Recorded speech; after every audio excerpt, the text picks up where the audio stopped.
అందమైన చర్మ సౌందర్యం మీ సొంతం. Second aqua radiance deep cleansing gel.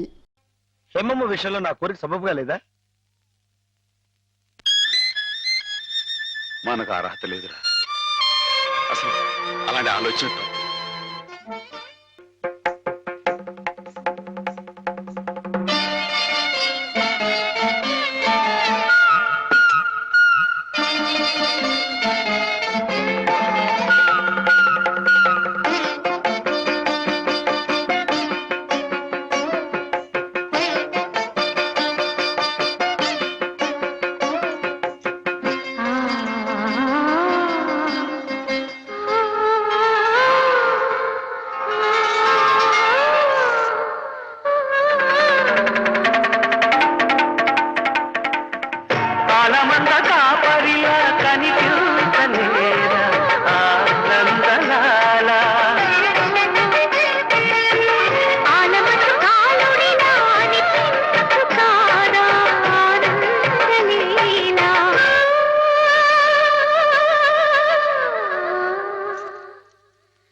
ఆడపిల్ల వేళకాని వేళ ఇలా స్నానం చేసిందంటే తినకూడని మాట ఏదైనా చెవిని పడి ఉండాలి, లేదా పడకూడని కోరిక ఏదైనా మనసును పడి ఉండాలి.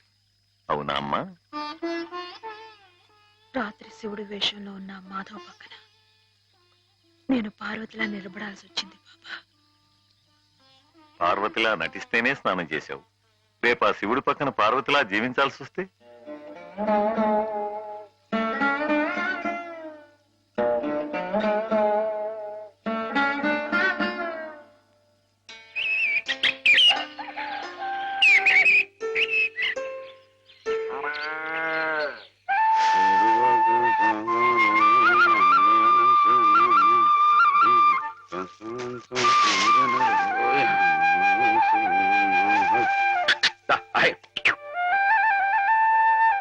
హేమా, పెద్ద ముత్తైదువులు ఆ చీరేమిటి?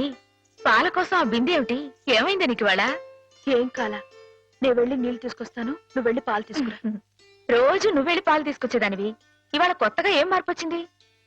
నిన్నటి ఆదివారం వెళ్ళిపోయి వాళ్ళ సోమవారం వచ్చింది, అదే మార్పు. పెద్ద మాటలు. నేనెప్పుడో నీళ్లు తీసుకొచ్చేసాను, నువ్వు వెళ్ళి పాలు తీసుకురా. టైంకి సరిగ్గా కాఫీ అందకపోతే ఒక్క నిమిషంలో సోమవారాన్ని మంగళవారం చేసేస్తాడు నాన్న. నువ్వు వెళ్ళు.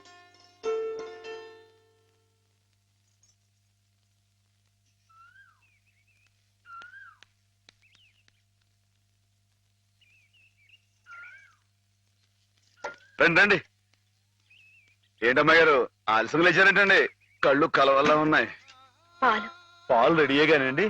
రాత్రి స్టేజ్ మీదకి అసలు నిజంగానే ఆదిశక్తి వచ్చేట్టుందండి. చూశారు కదండి రాత్రి మీరు వచ్చిన వంగతో వాళ్ళందరినీ ఎలా ఉతికి పారేశానో. రాత్రి దెబ్బతో నాకు గట్టి నమ్మకం వచ్చేసిందండి. నాకు ఎప్పుడు ఏ ఆపద వచ్చినా మీరు వచ్చి కాపాడేస్తారని. నువ్వు జాగ్రత్తగా ఉంటే నీకు ఆపదలు ఎందుకు వస్తాయి అసలు?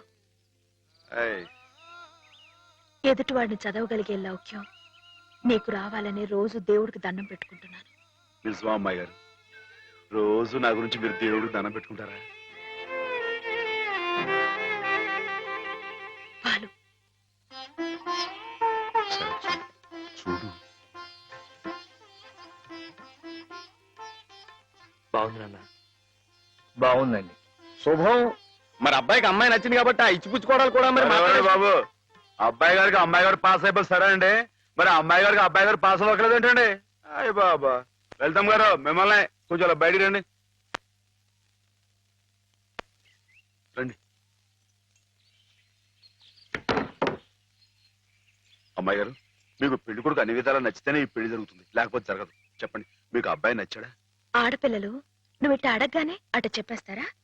రైటే లేండి, ఇటప్పుడు కొంచెం ఇరకాడంగానే ఉంటుంది. ఓ పని చేయండి, అబ్బాయి మీకు నచ్చితే నవ్వుతూ తలదించుకోండి, నచ్చలేదు అనుకోండి కోపంగా నాకేసి తిరిగి చూడండి. అయ్యి బాబాయ్, అదేంటండి?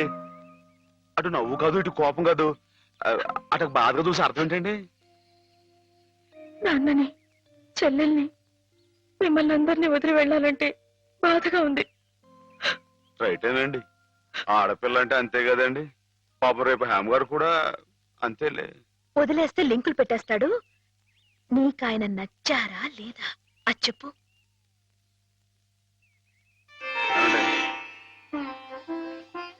పాస్ అయిపోయినట్టే. మా అమ్మాయి గారికి అబ్బాయి గారు పాస్ అయిపోయారండి. ఇక పెళ్లి ఏర్పాటు చేసేసుకోండి. శుభం. అయితే కట్న కానుకల విషయాలు కూడా మరి ఏమండోయ్, మేమే బంగారం లాంటి ఆడపిల్లలు ఇస్తుంటే ఇంకా ఎదురుడుతారండి బాబు. నువ్వు ఊరుకో. సంతలో పశువుని పెట్టి బేరం ఆడినట్టు నన్ను మధ్యలో పెట్టి బేరం ఆడడం నాకు సుతరాం ఇష్టం లేదు. నేను అలా బయట నుంచి ఉంటాను, మీరు మాట్లాడుకోండి. మా వాడు చిన్నప్పటి నుంచి అంతేలేండి.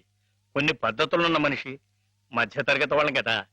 తప్పని తెలిసినా కొన్ని బాధ్యతలను నెరవేర్చడానికి కొన్ని పనులు చేయక తప్పదు. మరి ఏమంటారు బావగారు? అవన్నీ ఎందుకండి, ఆ పుచ్చుకునేది ఏదో ఒక ముక్క మా మనసులో వేయండి. ఒక 50,000 అయితే సబబుగా ఉంటుందంటారు. హాయ్, సరే బావగారు, మీ సంబంధం మాకు నచ్చిందండి. త్వరలోనే ముహూర్తాలు పెట్టుకుందాం. వస్తామండి. నమస్కారం. విన్నావటే 50,000 కట్టడం కానీ ఒక క్షణం ఆలోచించకుండా ఒప్పేసుకోండి మీ అన్నయ్య గారు. అంతటితో ఆగుతుందా?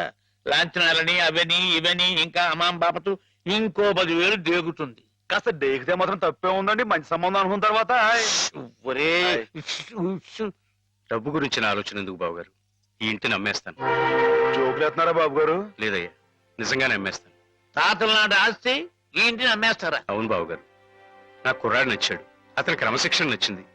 ఈ రోజు లెక్కల ప్రకారం వాళ్ళు ఏమీ ఆకాశంలో లేరమ్మా, చాలా సబబుగానే అడిగారు. అయినా రేపు మీరు మాత్రం అడగరా? మీరు అడగకపోయినా నా బాధ్యతగా నేను ఇవ్వద్దా చెప్పండి? అందుకే ఇంటిని అమ్మేసేయాలనే నిశ్చయానికి వచ్చాను. మీ ఎరుకలో ఏదైనా మంచి బేరం ఉంటే చూడండి బాబు గారు. కాస్త ఇంటిని శ్రద్ధగా చూసుకునే మనుషులను చూడండి.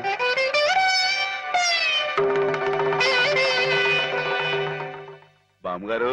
ఎవరు? మాధవ. హాయ్. రా బాబు కూర్చో. మా వెధవా ఇంట్లో లేడు. నేను మీతోనే పని నుండి వచ్చానండి. నా కోసమా? ఉమ్. ఏమిటి బాబు? నేను మిమ్మల్ని ఒకటి అడుగుతానండి, మీరు కాదనకుండా నాకు మాట ఇవ్వాలి. ఏమిటది? ముందు మాట ఇవ్వండి, తర్వాత చెప్తాను. సరే, మాట ఇస్తున్నాను. ఏమిటో చెప్పు. ఇదిగోండి, మీ డబ్బు తీసుకోండి. డబ్బా? హాయ్. ఎందుకు? ఇది మీ డబ్బుగా బాబు గారికి మీరు ఇవ్వాలి. నా డబ్బుగా బాబు గారికి ఇవ్వాలా? హాయ్. ఎందుకని? లలితమ్మ గారికి మంచి పెళ్లి సంబంధం కుదిరిందండి. 50,000 దాకా కట్నం అడిగారు. ఆ డబ్బు కోసం బాబు గారు ఇల్లు అమ్మేస్తున్నారు. ఇల్లు అమ్మేస్తే ఆయన ఏమైపోతారు పాపం? అందుకే కదండి ఈ డబ్బు ఇస్తున్నాను. నాకు ఎప్పటి నుంచోనండి బాబు గారి పుస్తకం వచ్చేయించాలన్న చిన్న ఆలోచన ఉందండి. ఆ కోరిక ఉపయోగించుకుని ఈ డబ్బు బజార్ కింద ఇచ్చామనుకోండి, ఆ పెళ్లి ఖర్చుకి ఉపయోగపడుతుంది, ఆ ఇల్లు నిలుస్తుందండి. అవును, ఇంత డబ్బు ఎక్కడిది నీకు? అప్పు చేశావా? నాకు ఆవులున్నాయి కదండి, అందులో కొన్ని అమ్మేశానండి, మిగతావేమో బేరం పెట్టాను. ఇలా అన్ని అమ్మేసుకుంటే నువ్వేం తిందామని? మరెవరే, మీరంతా లేరేంటండి? మీ ఇంటికి వస్తే ఓ ముద్దు పెట్టరా? నాకు ఈ సాయం చేసి పెడతారు కదండి. మారేడు దళం శివుని పాదాలు తాకాలంటే ఏ చేతులు కాదంటాయి? ఎంత దొడ్డ మనసురా నాయనా నీది. ఏమిటి